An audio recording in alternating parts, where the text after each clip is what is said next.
It was a terrifying situation for thousands of people. Gunmen in the neighborhood killing individuals in a methodical way. When the news got on the radio and the television, people were too frightened to go outside. It happened again and again and again. In October of 2002, Washington, D.C. was hit with a series of shootings known as the Beltway sniper attacks. Spanning from October 2nd to October 24th, those 23 days of non-stop fear would leave a lasting memory in the minds of those in and around the Washington, D.C. area.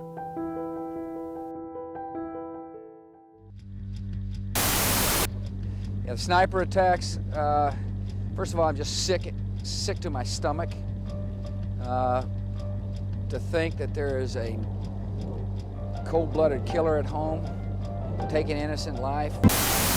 The perpetrators involved in the shootings were John Allen Muhammad, age 41, and Lee Boyd Malvo, who was only 17 years old at the time.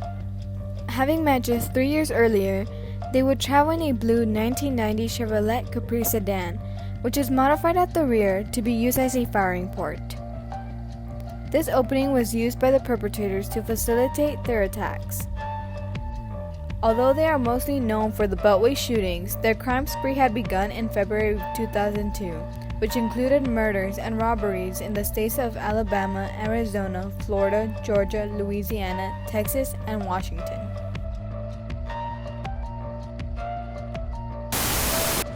There's certainly also a lot of calls in the area with regards to shootings, shots fired, people that may have heard something.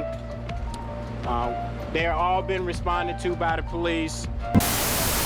Within that period of 10 months, Muhammad and Malvo had managed to kill 17 people and wounded 10 others. Of those 27 victims, 13 were targeted in the D.C. sniper shootings.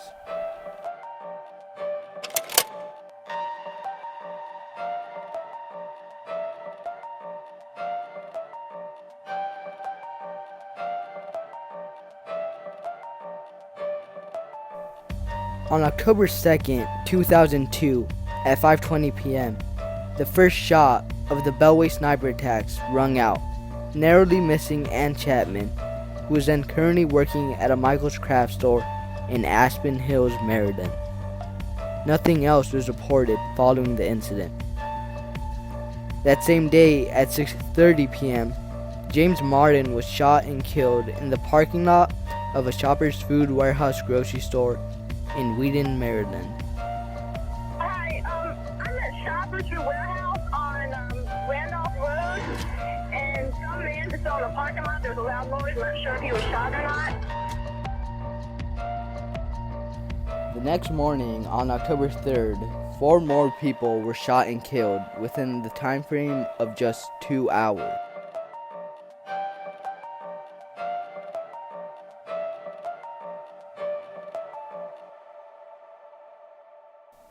On October 4th, the 7th, 9th, 11th, 14th, 19th, and 22nd, at least one person was shot and killed or critically wounded. Their final victim was Conrad Johnson, who was shot on October 22nd while standing on the steps of his bus. He would later die of his injuries.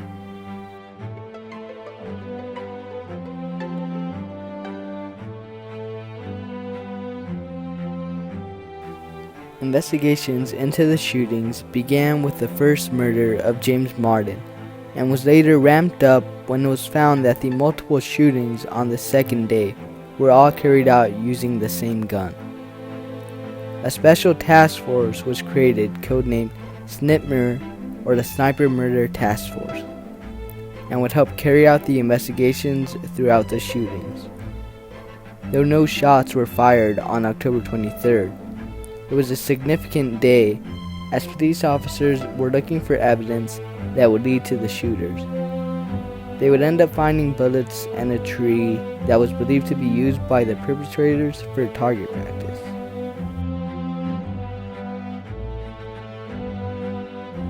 On October 24th, Muhammad and Malvo would be arrested at 3:15 a.m. while they were sleeping in the blue 1990 Chevrolet Capri sedan at a rest stop near Myersville, Maryland. The officers would find in the car the stolen weapon that was used during the attacks. It was a Bushmaster XM-15 rifle. Other news today, prosecutors in Maryland said they will file 6 counts of first-degree murder against the 2 sniper suspects and seek the death penalty against John Allen Muhammad. They will not seek it for John Lee Malvo, but they do plan to try him as an adult. In September 2003, Muhammad would be sentenced to the death penalty. He would take his last breath on November 10, 2009 at 9:11 p.m. after receiving a lethal injection. Melville would be sentenced to life in prison and is currently being held in the Red Onion State Prison in Virginia. In the end, those that were shot and killed in the Beltway sniper attacks would be James Martin, age 55, James L. Buchanan, age 39, Prem Kumar Walliker, age 54, Sarah Ramos, age 34, Lori Ann Lewis Rivera, age 25, Pascal Charlotte, age 72, Dean Harold Myers, age 53, Kenneth Bridges, age 53, Linda Franklin, age 47, and Conrad Johnson, age 35. A tragic loss for their families and the state of Washington, D.C. May they rest in peace.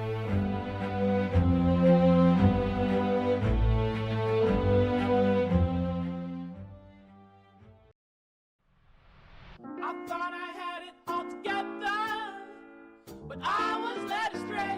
The day you walked away, you were the clock that was ticking in my heart. Changed my state of mind. Ladies and gentlemen, Love so hard to find. we got him.